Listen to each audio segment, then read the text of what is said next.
Hello and welcome to my channel if this is the first video of mine that you are watching, but if it is not, welcome back. Today I am going to be chatting through my final TBR MBR of 2025. And I was pretty certain that I was not going to make another TBR for myself this year, since I have not finished my summer TBR/MBR. But then I've seen so many posts going around of folks talking about their 10 before the end, and it prompted me to actually check in with my reading goals, which is when I realized that I am 12 books shy of 100 books read this year, and 100 books in 2025 was my quite ambitious goal for the year. So rather than a 10 before the end, I have made myself a list of 12 books to read by Christmas, in line with the 12 days of Christmas. A lot of these are going to be familiar if you've watched any of my previous hauls or MBRs from this year, but there are a few new titles in there as well. So I have made myself a cup of coffee to keep me going whilst I chat through these books, and I hope that you do something similar. But without further ado, let's dive right into the books. The first book that I'm going to talk about today is Ysabel by Guy Gavriel Kay, which is a book that I've already spoken about several times on the channel and is one that I've already begun. I'm about 2/3 of the way through Ysabel now. And I will say that this book did not have me hooked from the very beginning. I didn't love this book at the start, and there are still a few things with the introduction that I don't love. We are following a 15-year-old boy as our main protagonist in the south of France during Bealtaine, and it takes place in like the mid-2000s, I would say. There was just something about the dialogue that felt quite stilted to me in the beginning, and also the dynamics between the characters. There were exchanges between like a 25-year-old woman and this 15-year-old boy that I did not like. That made me feel incredibly uncomfortable, and I think it was just supposed to be passed off as funny banter, but it felt not like that to me. So there are bits with the introduction of this book that I did not love and I still don't love, but I am now fully engulfed with the plot and I am eager to see how things resolve. There is a whole lot of Celtic lore within this book, as you might imagine with the timing of Bealtaine. And because this takes place in the south of France, there's also a lot of influence from Greek and Roman history. So I am really enjoying seeing how this all plays out and seeing how Kay brings his historical storytelling into a more contemporary era. So excited to finish this probably within the next week or so, and I will let you know my thoughts when I do. The next book that I'm hoping to read before the end of the year is another one that I've already spoken about on the channel, and that is Isles of the Emberdark by Brandon Sanderson. I actually unboxed this on the channel, and it is still so stunning, and it has sat on my bookshelf just waiting to be picked up for the last few months or so. This is a high fantasy story, and it is building upon a novella that Sanderson first published in Arcanum Unbounded. I really enjoyed the novella, but there has been a part of me that has been putting off reading Isles of the Emberdark because I enjoyed the novella so much, I haven't wanted to be disappointed by Isles of the Emberdark. And I read Wind and Truth earlier this year and was a little bit let down by it, and that was the last Sanderson title that I read. So I've been postponing, I've been putting it off, but I recently heard someone speak very highly about Isles and say that it was really well done, and not to let my dissatisfaction with Wind and Truth put me off picking this book up. So my goal is to pick this up probably before the end of November, and then we will see how quickly I fly through it, and that will be an indicator of how I'm getting on. But this book does promise legends and lore and warring galactic superpowers, so we will see. And because I am fully aware that reading 12 books during the next 5 weeks, which are going to be insanely busy weeks, is a lot of reading to get done, I have included a few shorter or a few lighter reads, which describes this next book, which is not lighter, but it is shorter. And this is Brute by Emily Skaja, which is a collection of poems. It's a short collection. It does surround gender and sexuality and violence. I believe the author wrote these poems after leaving an abusive relationship. So I have the feeling that they're going to be quite heavy, but I am very much looking forward to sitting down with this collection. I have an image in my head where I want it to be a very cozy evening. I want to be under a nice soft blanket. I want a glass of red wine, and I just want to meander my way through these poems. So hopefully that will take place sometime within the next 3 or 4 weeks. And I don't think this is going to take me very long to read. I think I'll be able to get through it during the course of said evening. So Brute by Emily Skaja is on my list of books to read before the end of the year. Next is a book that I will be reading in the next 3 weeks because I have gotten it out from the library, and that is Emily Wilde's Map of the Otherlands by Heather Fawcett. And this is the second book in the Emily Wilde series, and I started this series, I think this summer is when I read the first book. I really enjoyed it. This was another book that took me a little bit to acclimatize to. I found the world to be very intriguing, but because it was so familiar, the otherworldliness and the unique elements that Fawcett included in this world took me a little bit longer to wrap my head around.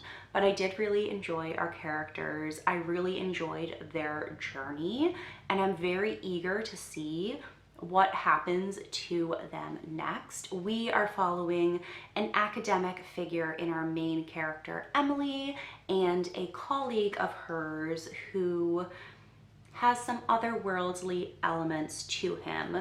And that's all I'm going to say in case you have not read the first book and you want to, because I don't want to spoil anything. The fifth book that I am hoping to read before the end of the year is Sword Crossed by Freya Marsk, which is another fantasy romance. And this is a cozy fantasy romance that promises enemies to lovers and a little bit of a reluctant alliance because one of our characters needs to teach the other how to defend himself. So with that setup, I am expecting some fun shenanigans and some really exciting, delightful banter.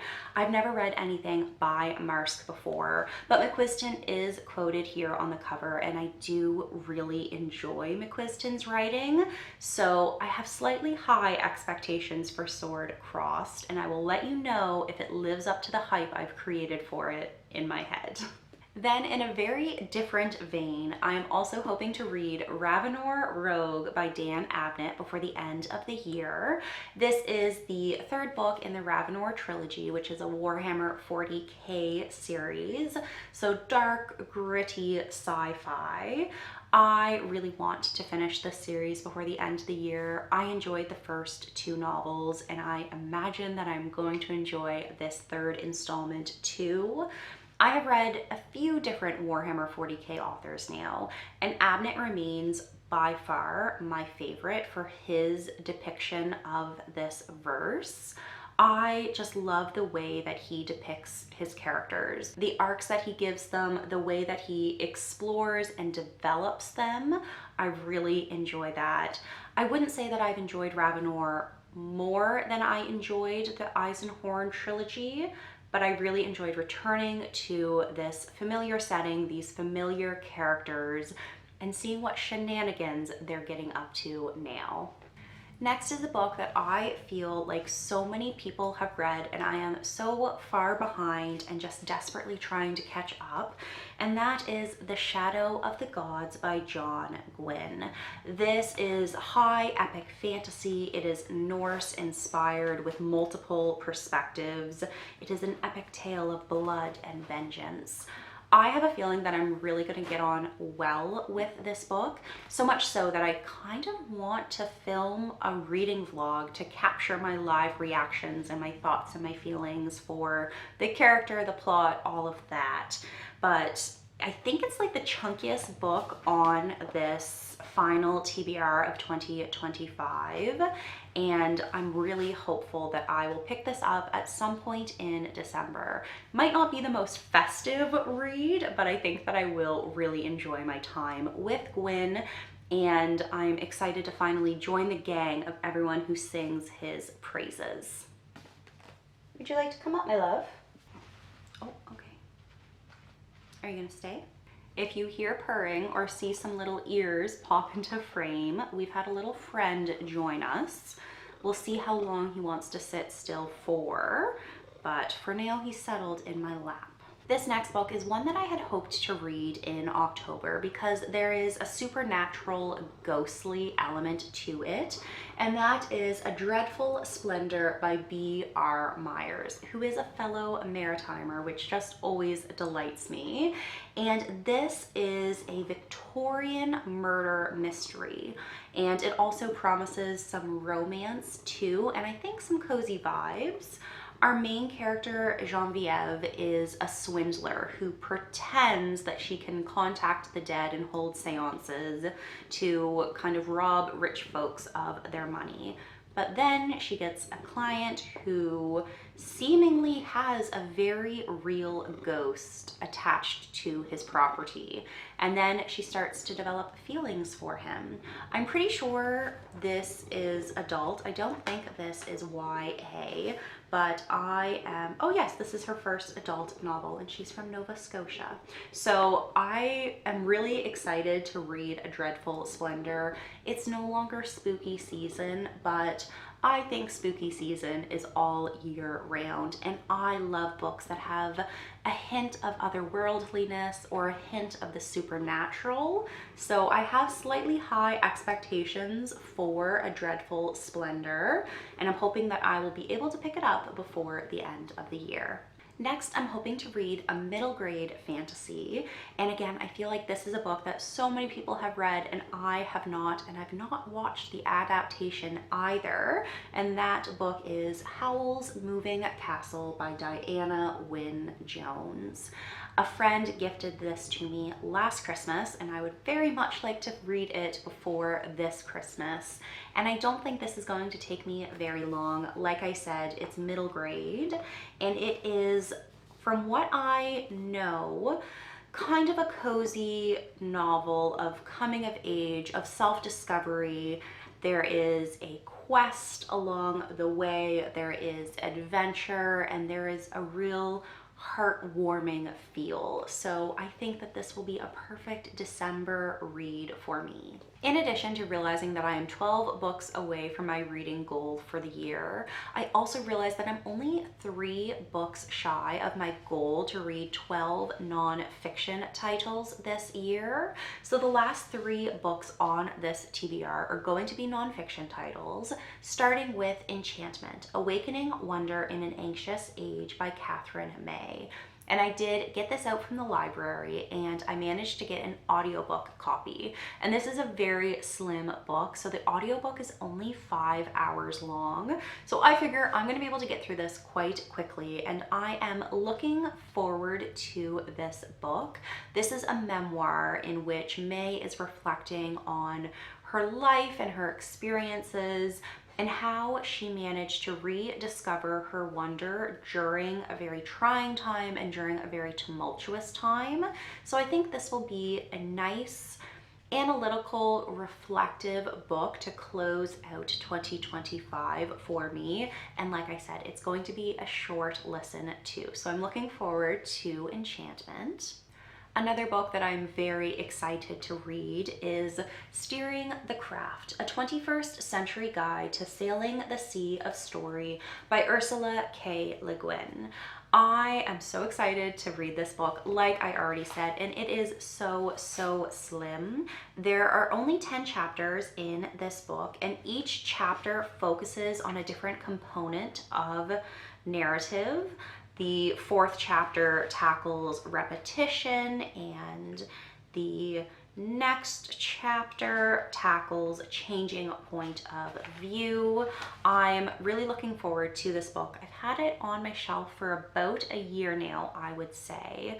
And I have actually been making pretty good progress in my current whip this year. I'm not as far along as I would have liked to be by this point, but I am very proud of the words that I have written so far. So I am hoping that reading Steering the Craft is going to inspire and encourage me to finish out the year strong. And finally, the last book on my 12 books by Christmas TBR is The Power of Geography, 10 Maps That Reveal the Future of Our World by Tim Marshall. I read Prisoners of Geography last year, I think it was, and I really enjoyed Marshall's way of writing. I really enjoyed his humorous, witty style in what could be potentially quite a dry topic, geopolitics. And I just enjoyed his interpretations and his anticipations and expectations.